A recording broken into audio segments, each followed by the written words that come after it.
This recipe is for my macaroni tuna salad.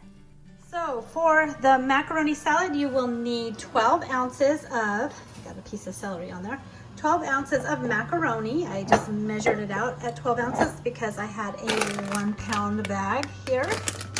You're going to need approximately a half of diced onion, a cup of celery sliced thinly, some peperoncinis or pickles, approximately a half to a cup to 3/4 of a cup, and approximately 2 cups of mayo. Draining my tuna in a colander right here. So you'll want 3 cans of tuna. You will also need a large pot of salted water that, if you taste a drop of it, that it tastes like salt ocean water. So you'll want to cook your macaroni in this al dente. And then you'll want to cook some boiled eggs. I usually use 3 to 4 boiled eggs in this recipe that I will chop up inside of it.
This is so good.